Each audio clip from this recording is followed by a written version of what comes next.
അവൻ എന്തൊക്കെ സഹായങ്ങൾ ചെയ്തതാ, ഇനി അവനുമായി ഞാൻ ഒരു നിലയിലും ബന്ധപ്പെടില്ല. എന്തെങ്കിലും പ്രയാസങ്ങൾ ആരിൽ നിന്നെങ്കിലും നേരിടുന്ന സന്ദർഭത്തിൽ നമ്മളൊക്കെ ഈ വാക്ക് പറയാറുണ്ട്.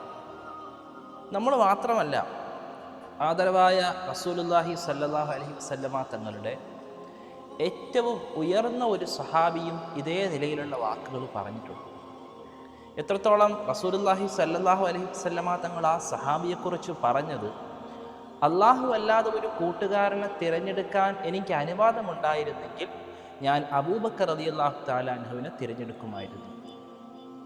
അബൂബക്കർ റളിയല്ലാഹു തആല അൻഹു തൻ്റെ പ്രിയപ്പെട്ട മകൾ ആയിഷത്തു സിദ്ദീഖ റളിയല്ലാഹു തആല അൻഹയ്ക്കെതിരിൽ അപവാദ പ്രചരണത്തിൽ പങ്കായ മിസ്തഹ് റളിയല്ലാഹു തആല അൻഹുവിനെതിരിൽ ഈ വാക്ക് പറഞ്ഞിരുന്നതായി കാണാം. വല്ലാഹി ലാ ഉൻഫിഖു അലാ മിസ്തഹ്.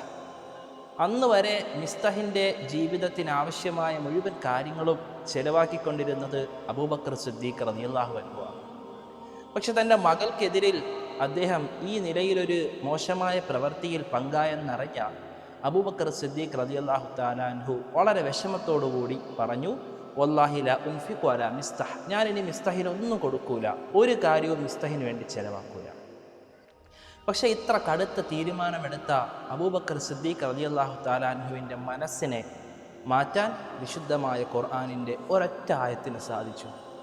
അലാ തുഹിബ്ബൂൻ അൻ യഗ്ഫിറല്ലാഹു ലക്കും. അള്ളാഹു നിങ്ങൾക്ക് പുറത്തു തരുന്നതിനെ നിങ്ങൾ ഇഷ്ടപ്പെടുന്നില്ലേ? നിങ്ങൾ ലോകത്തെ സൃഷ്ടികൾ നിങ്ങളോട് എന്തെങ്കിലുമൊക്കെ പ്രയാസങ്ങൾ കാണിക്കുമ്പോൾ അതിൽ നിങ്ങൾ പുറത്തു കൊടുക്കുന്നതിലൂടെ അള്ളാഹുവിൻ്റെ ഏറ്റവും ഉയർന്ന മഗ്ഫിറത്ത്, പാപമോചനം നിങ്ങൾ കരസ്ഥമാക്കുന്നതിന് നിങ്ങൾക്ക് ഇഷ്ടമില്ലേ? ഈ ആയത്ത് കേട്ട് മഹാനായ അബൂബക്കർ സിദ്ദീഖ് റളിയല്ലാഹു തആല അൻഹു പറഞ്ഞ മുഴുവൻ കാര്യങ്ങളെയും പിൻവലിക്കുകയും മിസ്തഹിന് വേണ്ടി വീണ്ടും ചെലവാക്കാൻ ആരംഭിക്കുകയും ചെയ്തു. നമ്മളും ഈ ആയത്ത് ഇപ്പോഴും അല്ലാതെയും ഒക്കെ ഒരുപാട് പ്രാവശ്യം കേട്ടിട്ടുണ്ട്. പക്ഷെ നമുക്കങ്ങനെ പുറത്തു കൊടുക്കാൻ എപ്പോഴെങ്കിലും സാധിച്ചിട്ടുണ്ടോ?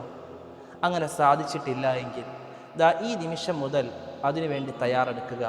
നമ്മളോട് എന്ത് കാണിച്ചവരാണെങ്കിലും ശരി, അവർക്ക് പുറത്തു കൊടുക്കാനും അവരോട് നല്ല സമീപനങ്ങൾ നടത്താനും പരിശ്രമിക്കുക.